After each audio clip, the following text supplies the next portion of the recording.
BS installations, one tire manufacturer and 2 major power plants, which are Killroot and Ballylumford. Also included in the BIS data, and therefore is in the map that I showed previously, but which is not actually in the EU ETS data, is an aluminium manufacturing installation. Manufacturing in this district is at 25.4% full-time employees, and the nearest sector is wholesale and retail trade, repair of motor vehicles at 15%. The employment numbers of the energy sector have not been disclosed in this data for security purposes, but news reports at the time of sale in 2019, the Killroot plant had an average of 121 employees, and in 2018, Ballylumford had approximately 250 employees. So as can be seen in the map earlier, the levels of emissions from the energy installations far outweigh those from the manufacturing installations by approximately 185%. So agri-food. Obviously, agri-food is an extremely important industry, both north and south of the border.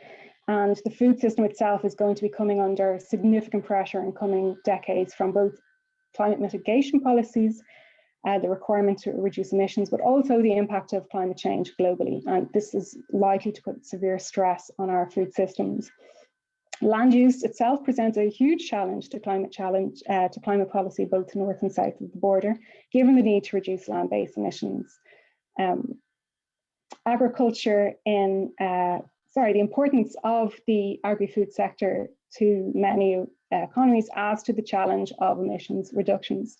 In Northern Ireland, it accounts for 70,000 full-time jobs. Of these 70,000, over 49,000 are farm workers, of which 62% are farmers, 16% are spouses, and 24% are other workers. On the processing side of the industry, there are approximately 21,000 full-time direct employees. Agency employment in the food processing sector is estimated at 10% in 2018, rising from 7% in 2014. Agriculture in Northern Ireland, much like in the Republic of Ireland, is dominated by cattle and sheep farming at 80%. The remaining 20% comprises dairy, which is at 10%, cereals and horticulture, pigs and poultry, mixed and other. So in total, livestock represents over 90% gross value added in the agricultural sector. This high reliance on livestock means that grassland comprises 75% of the land area in Northern Ireland. The Committee on Climate Change estimates that Northern Ireland could increase the land covered for lower carbon uses such as forestry, agroforestry by up to 11%. The degradation of peatland in Northern Ireland means that instead of being a carbon sink, as I said earlier, it's a source of emissions and is expected to add 2.3 megatons over 1990 levels. The Committee on Climate Change estimates that with peatland restoration that could be reduced by 0.5. So the reliance on livestock can be seen in processing too. On the manufacturing side, there are approximately 23,000 employees in the food and drink sector, sector, of which about 21,000 are employed in agri-foods. And you can see from the graph in front of you that annual byproducts, beef and sheep milk, pig meat, and milk and milk products are far higher than fruit and vegetables. So what kind of a workforce, when we are planning for a just transition, we need to think about what kind of jobs are the workforce that's currently working in that sector and attempt to measure their vulnerability. So as we can see, farming and processing is heavily reliant on migrant labour. It's mostly from non-UK EEA nationals. 48% of the workers in the sector are migrants, and this rises to 91% of the seasonal workforce.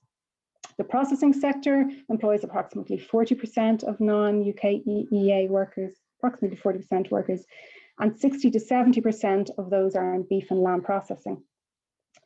Migrants in non-metropolitan areas, studies have shown that there are They're open to lower pay, few opportunities for career progression and training opportunities. They are often employed on precarious contracts with limited employee protection. And this is especially to be found in Northern Ireland in the agricultural, horticultural, food processing and construction industries. The majority of workers in the food processing sector in 2017 were process plant and machine operatives, 67%. 53% of these were from EU countries. Migrants from the non-EU countries are more concentrated in the machine operatives occupation at 87%. If we think back to what I was talking about earlier in terms of a transition in the sector, it might be that the technological transition and the technological changes needed to reduce emissions in a sector could actually change, can change supply systems and can change the actual jobs that are available in that sector. Migrants are particularly vulnerable to this. In particular, migrants in non-metropolitan areas. They have difficulty in finding alternative employment and in accessing training.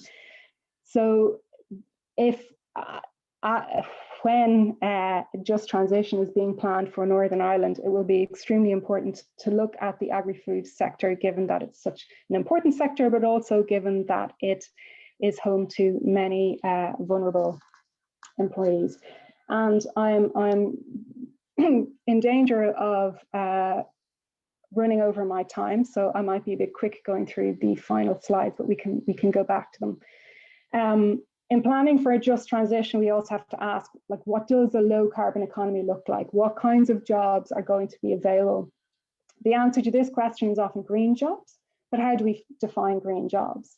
You can see the ILO definition there, that they contribute to preserve or restore the environment, be they in traditional sectors such as manufacturing, construction, or new emerging green sectors such as renewable energy and energy efficiency. So the good or the service must benefit the environment, but it must also be produced using an environmentally friendly process. Environmental goods and services are often thought to be analogous to green jobs, and the UK classification includes 17 categories from renewable energy to environment education. However, this data, unfortunately, is only available at the UK level. It's not available for Northern Ireland that I can find. What is available, however, is a subsection of that, which is the low carbon and renewable energy jobs. And you can see there from production of low carbon electricity to low carbon emissions vehicles. The level of LC or EE employment in Northern Ireland is displayed here in this graph. Overall, the employment in total in Northern Ireland has decreased nearly 20% since 2014. This is due mainly to a decrease, in the energy efficient product category. Employment in the energy from waste category, on the other hand, has increased 100%. Low carbon electricity, while growing to 40% renewable share of electricity, sustains approximately 1,000 jobs directly in electricity supply. An estimated total of 5,400 jobs are sustained by the industry in total, and that's a Department for the Economy statistic. So the largest share of jobs in renewable energies supply is onshore wind. Renewable UK estimated in 2013 that up to 70,000 extra direct jobs could be generated in the wind and marine energy sectors between 2013 and 2030. Government targets and policies in renewable energy generation and emissions reductions are an important driver of both increased employment and in certain environmental sectors. And the development of green skills in the UK and the development of green skills in the UK, future employment in low carbon and green jobs will therefore be dependent on government policy and incentives. So very, very briefly, skills. The development of a successful green economy is highly dependent on the supply of skilled labour. And an initial step in planning a just transition would be to examine the skill base and to conduct local and sectoral skills audits. Audits will have to examine the question, does Northern Ireland currently have the skill base to take advantage of any growth in the low carbon renewable energy sectors mentioned above? So according to research by the IPPR, skills in the low carbon economy require long periods of study and skills levels of NVQ3 upwards. Most of the roles in the low carbon and renewable energy economy are also of a technical nature. Of those in higher education institutions in Northern Ireland, 50% are enrolled in broader STEM courses for their first degree, with that number falling to just over 40% at postgraduate level. For those not familiar with the system in Northern Ireland or the UK, an NVQ3 is equivalent to AS levels. NVQ4 would be Certificate of Higher Education. From the chart on the left, you can see that only 36% of workers have an NVQ4 level or higher of educational skills, and that's the 5th lowest in the 12 regions. 16% only have NVQ3 level, and 8.6% of economically active workers have no qualifications. This is the highest percentage in all the regions in the UK. So therefore, there is considerable room for improvement in the skills base. In addition, IPPR research concluded that Northern Ireland's skills system did not focus enough attention on mid-career learning, which could be vital in assisting those workers who are impacted by job losses in the transition to a low-carbon economy. A just transition would ensure that skills training was available to those who lost employment and did not have the skills to take up alternative employment in the low-carbon economy. Part of planning for a just transition, therefore, must be an assessment of whether the skill system is adequate for the transition to the low carbon economy. And finally, a framework. This brings us back to the ILO guidelines. For the transition to the low carbon economy to be successful, it must be just. But a just transition does not happen by accident. It requires significant action by the state, from consulting with workers and communities, to directly supporting those displaced, to ensuring that the skill system is fit for purpose. As per the guidelines that I mentioned earlier, there must be coherent and bespoke programs for countries and regions and local areas. For there to be specific programs for specific places, government needs the relevant data so that we know which sectors, workers and areas are most at risk from possible negative impacts of the transition. There needs to be a real social dialogue with those who would be most impacted. And government also needs a climate policy framework with legally binding targets and sectoral plans. Given the scale of the challenge, social dialogue should be built into any framework or programme. And I'll leave it at that because I think I've gone way over.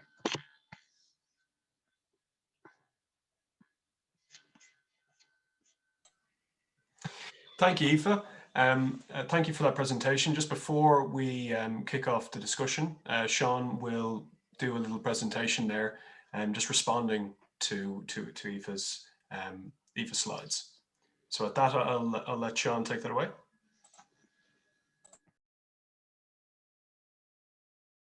Seán, you're just on mute there.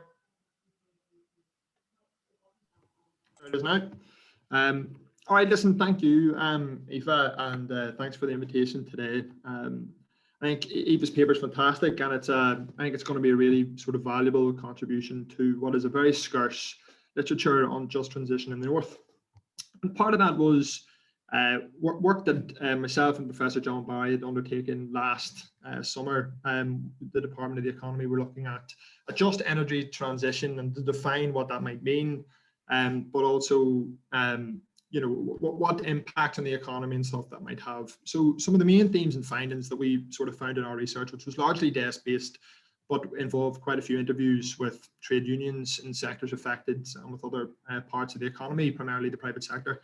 There is a significant lack of data, as Aoife touched on, and this is really going to hamstring you know, sort of policy production down the line and to make sure that it's effective. There's also another sort of way of looking at this, the just energy transition, because the literature internationally is focused almost entirely on the production of energy and the employees that are related to that. So coal mining communities, gas and oil communities in Scotland and so on, or Germany and places where there has been quite a bit of work done. But we need to look at the consumption of energy as well, which is especially in the case of the North, because we do not have a massive sort of fossil fuel production sector here. and we don't have any fossil fuel extraction sector here. So while that presents opportunities, there's also some vulnerabilities there, as we'll get on to in a bit. And consumption of energy really focuses the just transition debate onto an economy-wide issue and raises social justice questions about fuel poverty, rural isolation, and so on. So again, I'll touch on a few sort of policy points throughout this, and I'll just sort of give a few insights to add to what Aoife has given today. And part of that also will be couched into the economic disruption caused by COVID-19, which is obviously widespread and extremely damaging for the North. So on the production side, as Aoife said, there is no major fossil fuel extraction production sort of industry here, but there is a power generation sector. So just over half of all electricity consumed here and produced here in the North is powered by fossil fuels, which is quite good. So half of it is almost from renewable sources as of last year. And the fossil fuel energy that is produced here, the electricity that is produced here, is primarily based in three major installations. So you're talking Ballylumford, which is a gas plant, Kilkera, another gas plant, and Killroot, which is currently coal but is transitioning towards gas, due to be completed by 2023. And that's something that I'll touch on in the next slide.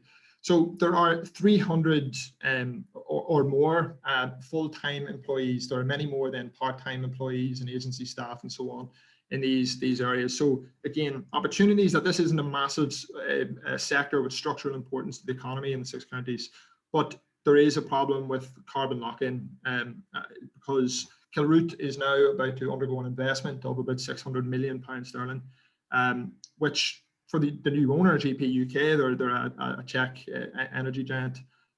They will want that return on investment over the next 20, 30 years. And I mean, it does lock us into gas power there. And secondly, there's also for gas consumption infrastructure, for example, Gas to the West project that's been rolled out in the last few years.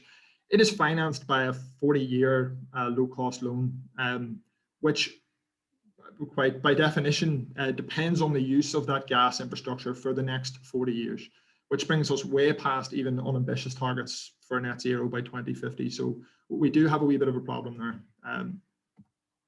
So I like to put these things in sort of practical terms.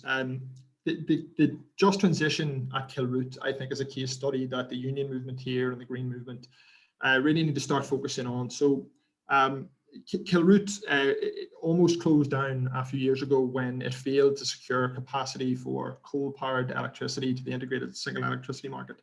But that capacity was extended out to 2023 with negotiations. But when Killroot and Ballylumford were sold to EP UK for about 143 million, it started to undergo a transition from coal to gas. That's good in emission terms, but 100 jobs will absolutely, definitely be lost by 2023, given the lack of labour intensiveness of gas power to coal power. So again, not a massive lot. I mean, that's 100 jobs in a very difficult economic circumstances over the next few years. The employer, government, and trade unions are aware, but there is very little planning in place, and this is coming from the mouths of trade union representatives on the site.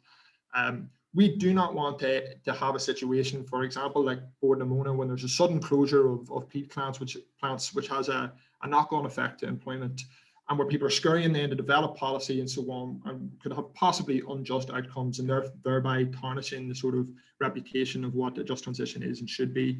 So in our paper, we proposed a Long Annet style task force. So for people that don't know, Long Annet was the last coal power station to close in Scotland, and led by the Scottish Government, a task force of employers, the employer on the site, the incoming employer, trade unions, and community representatives and representatives of the economy of the wider area that were going to be damaged by the loss of supply chains and local demand and so on, were brought together. And the workers on site, numbering in excess of 200, were given options for job fairs in the public sector, for example. Retraining was provided special to their skills, tailored to their skills and funded by the state.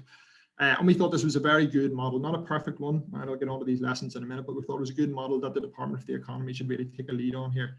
We have 2 years now, which isn't a long time, particularly given the capacity of government at the minute, dealing with all the other challenges, but it's something that really needs to be focused on.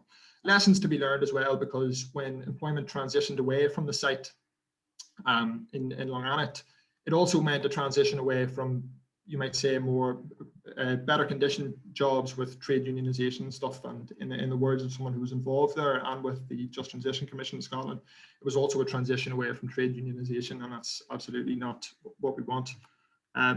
So moving then to the consumption side, Aoife has touched extensively, I think, on agriculture, which is obviously the main problem here. And although we don't have, deep-rooted coal mining or oil extraction communities, agriculture has the same socioeconomic and cultural importance, especially for rural areas, and that has to be their main focus. I think, just given the scale of the industry, but also the scale of the emissions it produces.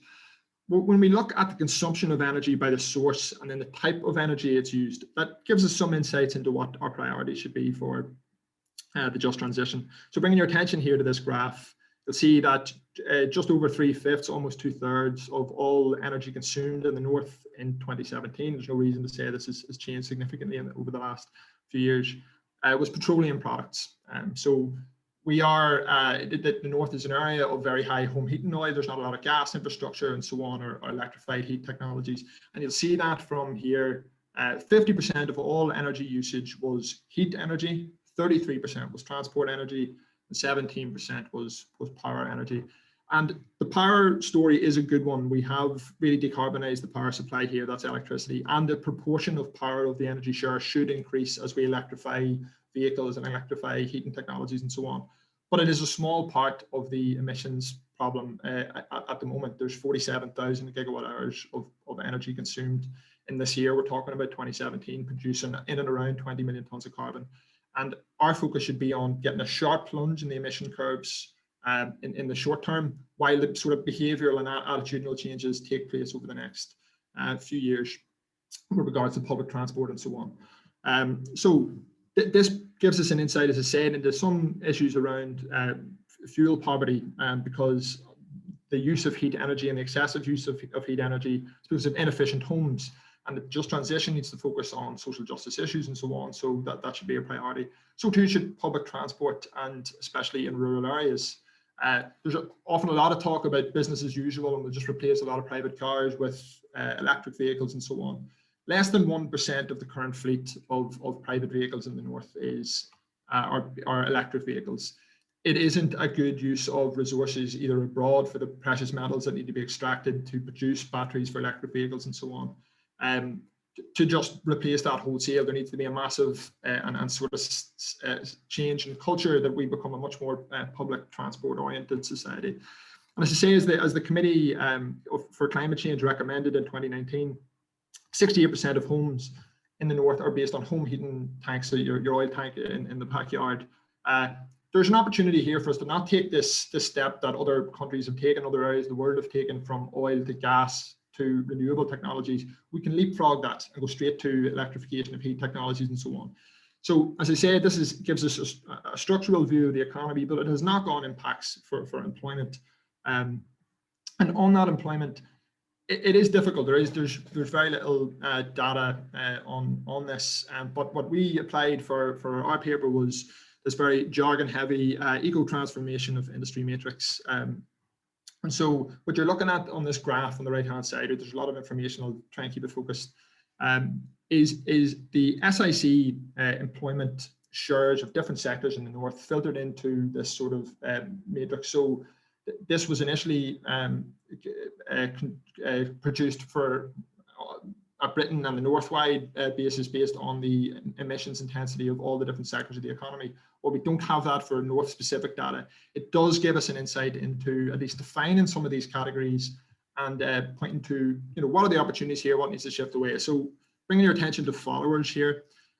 Followers parts of the economy, using this lingo, is carbon-heavy employment, carbon-intensive sectors at the moment, but employment that will be vital in the just transition, so that needs to be scaled up and greened, although it does have some sort of green potential. Laggards, on the other hand, then is very carbon intensive employment that either needs to be significantly greened or scaled down. So again, this is imperfect, but it does give us a window and some insights into it as we discuss here, because, for example, laggards, as you might have seen there, accommodation and food services, wholesale and retail trade, and so on. These are activities and parts of the economy that have been significantly damaged as a result of the COVID-19 crisis and economic disruption. There also happen to be parts of the economy that are among the lowest paid and with worse conditions. So there's an opportunity here that because of the disruption these sectors are facing and because of the carbon intensity of those types of employment at the moment, that we build back better, to use that phrase that has already been co-opted by the Tories, to shift those towards parts of the economy that we need more of. And part of that is these follower sectors. So where Aoife has focused on agriculture in particular, I'll focus on construction and retrofitting, and again in the context of COVID-19 to try and bring some sort of relevance and immediacy to this. So as you see there, like construction retrofitting offers massive ecological value in the short term, but also significant economic value. So when we were talking earlier about the 50% of energy that is consumed being heat energy, 45% of all emissions in Belfast, the largest city in the north, come from the domestic housing sector, where fuel poverty is pervasive. There can be a massive success in bringing down emissions in the short term by a state-led retrofit program that solves fuel poverty or deals with it substantially, but it also brings down our emissions and creating good green jobs in the construction sector. And that is a sector that still hasn't reached its pre-crash peak. And we do need it, and we need more skills in the employment sector, or the construction sector, as will come on.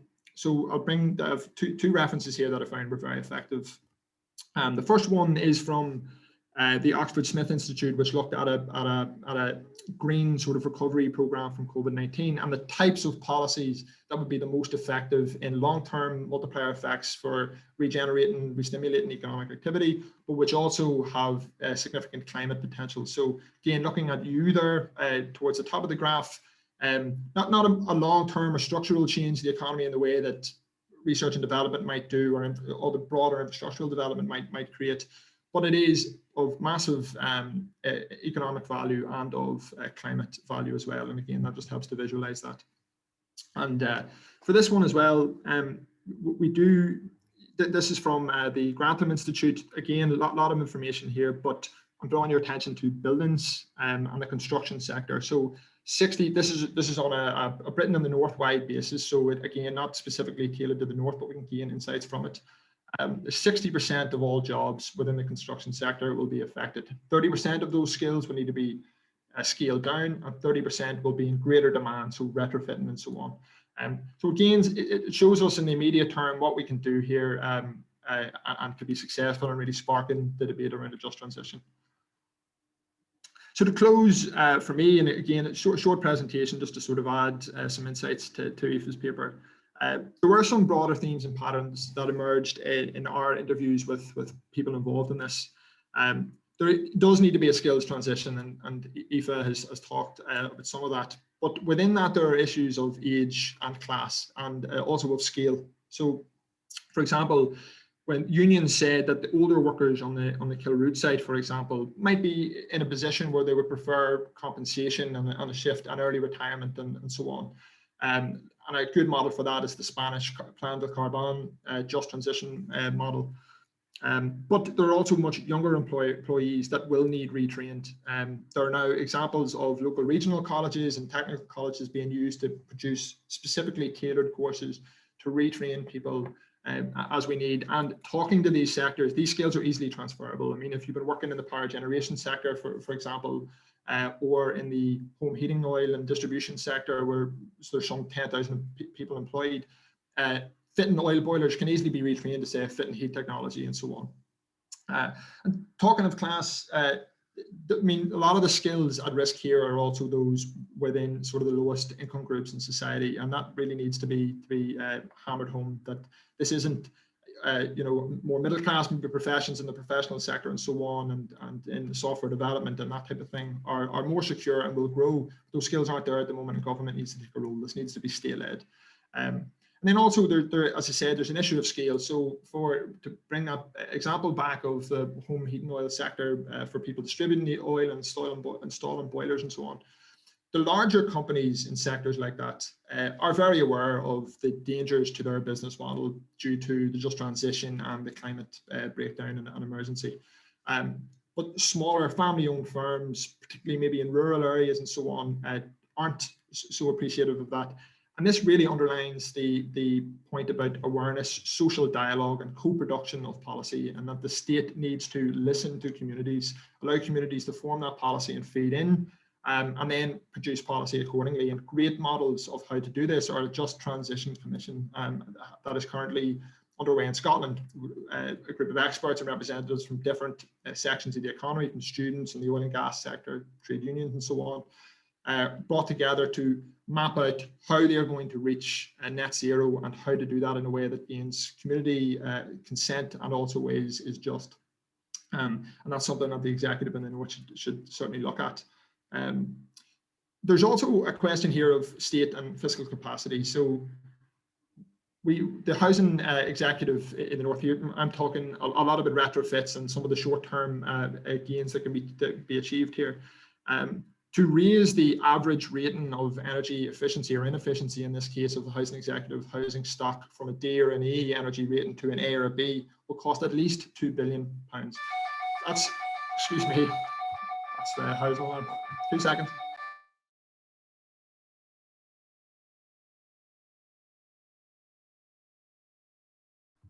Saved by the bell, as you're saying. So as I said, there's £2 billion there of a bill on trying to retrofit that housing stock. It needs to happen, but it's very intensive. That isn't something that the state has. It certainly doesn't have any major borrowing powers or taxation powers to be able to finance that itself.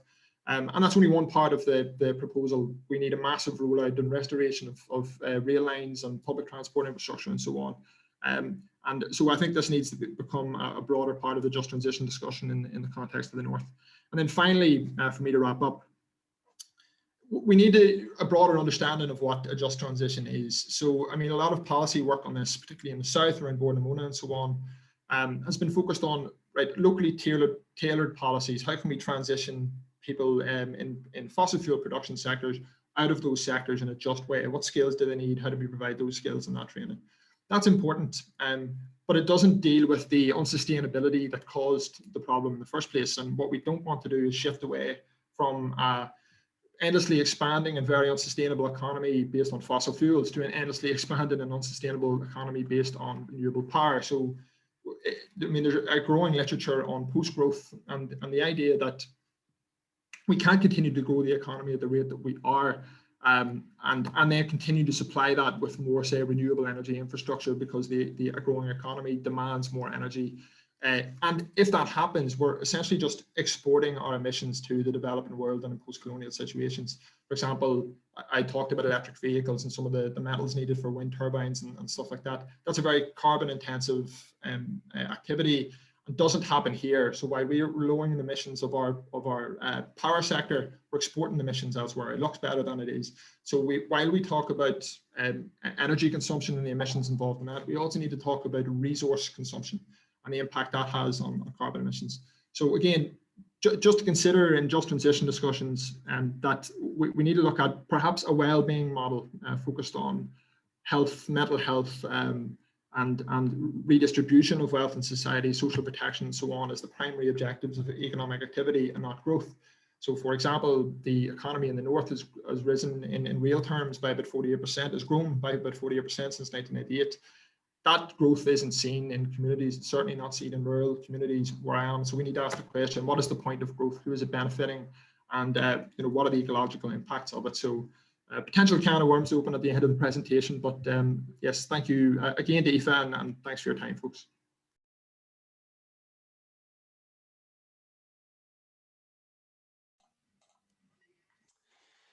Thank you for that, Seán. Thank you for two very substantial and very interesting presentations from both of our speakers. So we have a few minutes now to take a few questions that came in through the crowd. So I might just kick it off by presenting those directly to you. to the panel. And I don't think they're specifically directed at anyone, so we can sort of open it out. So our first question comes in. It's agriculture rather than energy production is arguably Ireland's dirty industry, yet it is a central pillar to the Irish economy north and south. Is there an international example of a state that faces similar challenges, and what are the lessons to be learned, the key lessons to be learned? Thanks. Yeah, that's one of those, I mean, doing a bit of emissions work in Ireland, it's pretty clear that that's the major. When we look at the likes of power generation, it looks like something like a transition is underway now, albeit from a pretty dirty energy mix in comparison to other countries, but you see significant falls, and that's sort of leading the charge in terms of aggregate emissions, whereas agricultural emissions in the Republic, at least where I'm a bit more familiar, they're stubbornly consistent. And we can also say, you know, kind of in relation to current policy in terms of increasing the herd and whatnot, that is kind of obviously the case. But I wonder if either of you have to that question there examples perhaps of other countries which are in a similar situation or have pursued policy to kind of address agriculture as a sticky site of sort of transition. I'm not aware of any country where there is a successful example of just transition in agriculture. I do know that it's a discussion that's taking place in New Zealand, which would have a similar reliance on livestock that we do. However, by the time I had finished the paper, I still hadn't found some good conclusive or evidence as to how successful or otherwise their transition models are. So I didn't include it, but it's possibly worth going back and doing a bit more investigation there.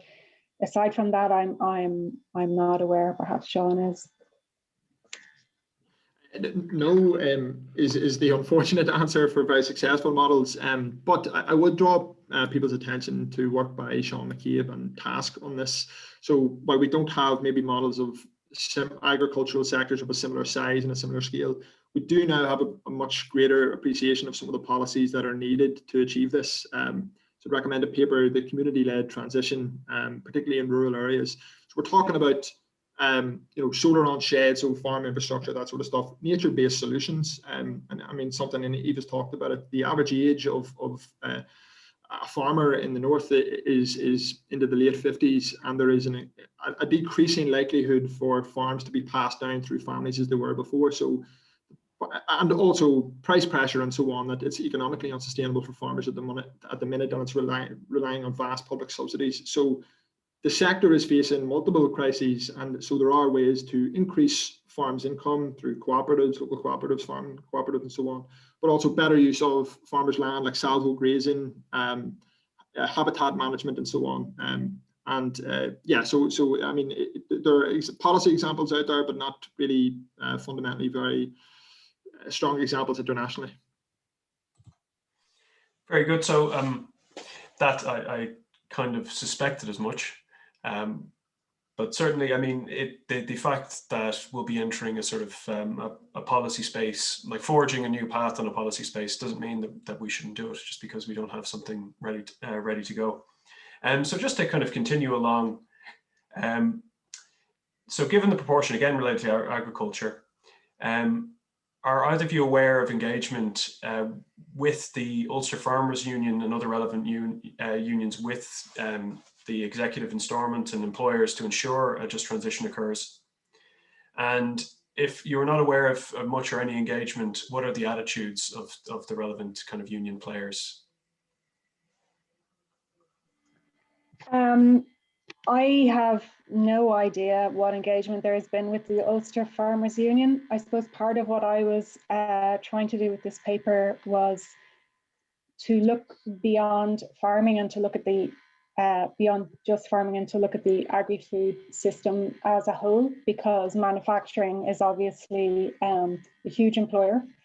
And as I was saying in the presentation and in the paper, it is an industry which employs a lot of people on precarious contracts, and it was very evident during at least 2020 COVID experience that conditions in these food manufacturing plants were poor for those working there, and those people were left vulnerable to health risks, serious health risk and damage. So I was interested in looking at agri-food as an entire industry rather than looking at specific solutions for farming. Now, I did sort of talk a list, if you like, a number of different policies one could undertake, such as investment in nature-based solutions, peat restoration, etc. So so a long answer for I don't actually know what level of trade union interaction and engagement there has been with the government in Northern Ireland. I should say this paper is just, I suppose, the beginning of a larger discussion. And I think it should be seen as essentially setting the context. And a lot of the questions that are coming up here are actually questions for further research, or stuff that questions that I think we can take away with us and think a bit more about, because it's a and as Sean's presentation has shown, it's an enormous area. So that's my long answer for it. I am not aware. I would say from the broader trade union movement, I mean, that was a point, and it sort of raised it there. Hasn't been a lot of engagement, although there is an awareness of the scale of the challenge. I suppose the policy production piece of that is the important bit, and maybe where there's missing pieces, particularly in comparison to ICTU's worth, that I know yourself, Paul, and that we're involved in with Bord na Móna and that. On the side of the Ulster Farmers Union, they're a very powerful civic group, and we can only guess from the role that the agri-food sector played in for example, the Micro-NIRO scheme, where there were very generous subsidies given to some of these players. But then also that's separate to the UFU. UFU do have a position where they don't believe that there should be a climate act for the North, and very much that the UK-wide emission targets should be governing the North. That was also reflected for the first time in the 2020 CCC paper, the Committee on Climate Change paper, that said that we don't need to reach net zero in the North. That gives an awful lack of ambition. It doesn't necessarily chime with just transition policies, because this isn't about doing the bare minimum to get away with it and go with business as usual. This is about achieving a lot of the opportunities and benefits of a just transition that Aoife talked about, and I was raising about rural transport and so on. So yeah, a very, very powerful lobby, and that hasn't been at the forefront, put it that way, of trying to demand radical action on climate change in the North, and as opposed to even some very basic legislative targets and sectoral targets for a climate act in the North. That's very interesting, Sean. Thank you. Just to continue along, I suppose two questions along the same theme. One more specific: what does the £2 billion NIHE bill for retrofitting cover? Example, just insulation, or also new heat sources like heat pumps or district heating? How many homes? What about private homes? And that kind of ties into a broader question about maybe your feelings about what kind of resources would be needed to ensure a just transition in Northern Ireland. Like, what kind of scale are we talking about? Because Aoife, I know you note in your paper the recommendations for the CC is the triple C. Am I right there? In terms of meeting even the kind of now sort of old hat, maybe a target of 35% or reaching 40% at that point, included schemes for uptake in terms of, say, retrofits or the fitting of new heat pump systems. I don't know, from to your knowledge, do either of you know whether that £2 billion bill is sort of sufficient to the scale of the task? Maybe a good start. Yeah, it covers just the insulation. So like I'm not sure specifically whether it's cavity wall, external, or glazing of windows and that, but it's to raise the average energy performance certificate rating of the housing executive stock from about a D and an E to an A or a B. This is from the Department of the Economy through a parliamentary question that was answered. It covers about 85,000 homes. So again, it's only the housing executive, and it's not the many more private sector homes. And then you're into questions about policy, that the state should obviously be driving training to create these skills to drive retrofit programs and so on, particularly within the public housing stock. But then is it the best use of the state's resources to do that for, say, people on much higher incomes and so on? So, I mean, as Eva's pointed out, it's a very complicated debate. But to move on, just for my thoughts on that, about the broad sort of the amount of resources that are required. We don't know, but I can give a very crude estimation. The Committee on Climate Change recommended to Philip Hammond, he was the Tory Chancellor, about a 1 trillion price tag to reach net zero by 2050. So I think it worked out at about 50 billion per year over however many years, and even using a very, very crude Barnett formula approach to that, you're talking maybe 1 to 2 billion per annum in the north every year to achieve this. That isn't there at the moment, and there is only one major borrowing model at the moment, the Reform and Reinvest Initiative. To my knowledge, the most it's been used for was to bail out the Presbyterian Mutual Society, and I wouldn't class that as a major structural significance to the economy or what it should be used for, and it's got a max borrowing of 200 million per year. So more powers for the executive, I suppose, is maybe an obvious answer to that question. And well, Seán has covered off pretty much all of that question, which is great. I didn't attempt in the paper to quantify any policies or resource needs or needed investment. I think that is deserving of a separate paper, to be honest. And Seán there has referred to the Committee on Climate Change's estimations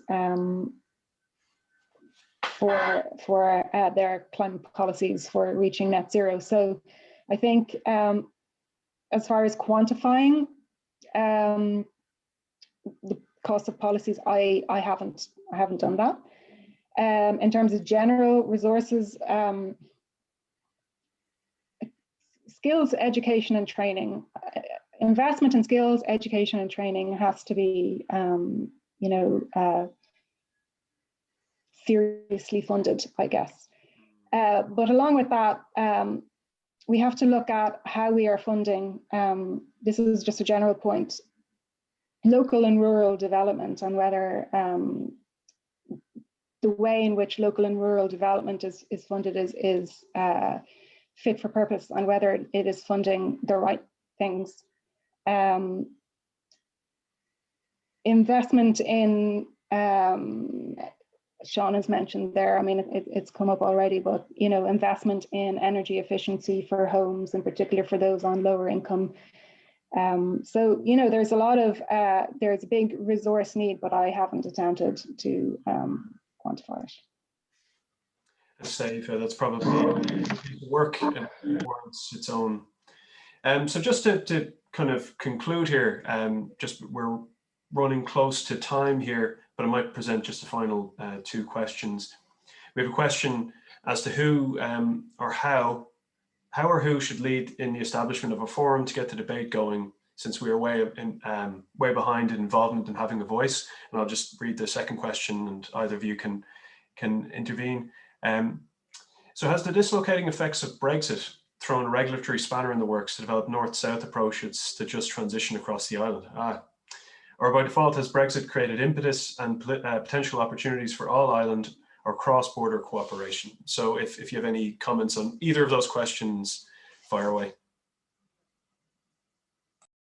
Yeah. Okay. So the first question, who should lead in the establishment of a forum? I mean, I believe that it's probably the job of government to set up a serious forum that inputs into government policy. If it doesn't have the backing of the government, then it will just be a dialogue. For just transition to dialogue to work, it needs to be put on a serious, whether it's statutory or otherwise, I'm not going to get into that, but a serious footing in government, and all related stakeholders should be invited to take part.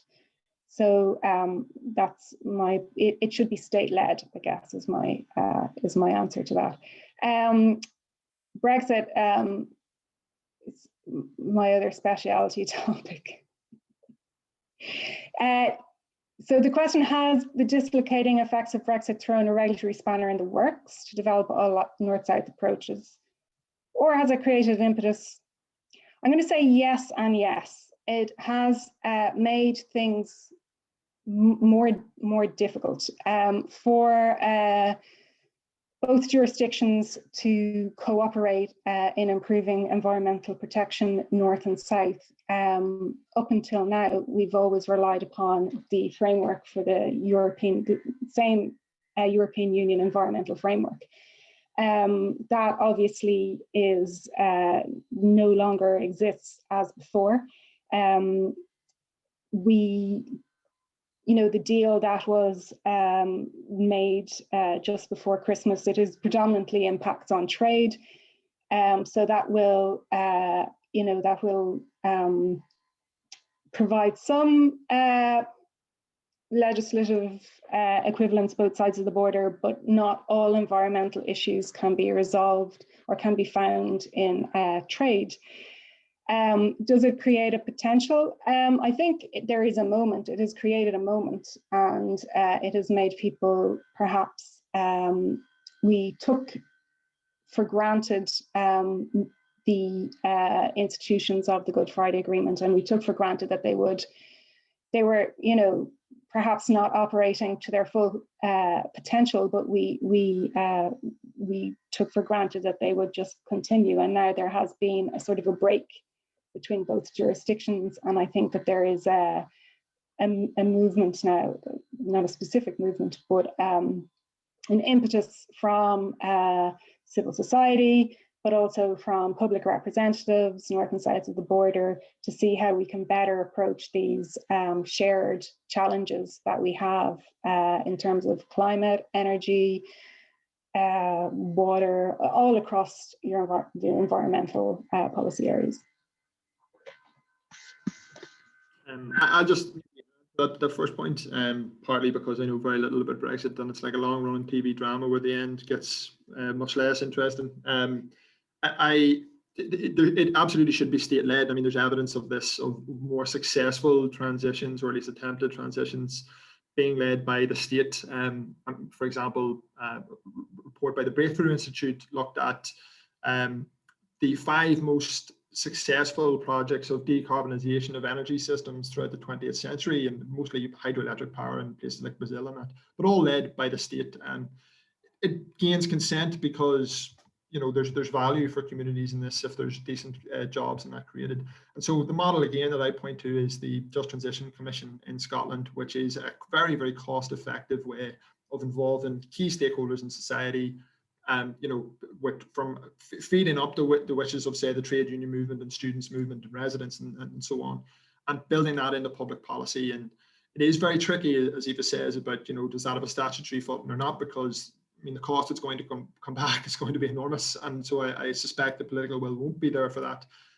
But I think that's the way to do it. And potentially the other means of looking at this is, and Aoife again has pointed to it in her paper, the New Decade, New Approach allows for citizens' assemblies, which are very good in building awareness, but again, can become, unless built into some sort of state infrastructure with state back and some policy infrastructure, can just be a talking shop, and that's not what you want. But we do need action at this stage. We're very far behind. Okay, I think we can leave it there just before we shut down this webinar. I'd like to thank our panelists on behalf of the NERI for a very interesting series of presentations and discussions.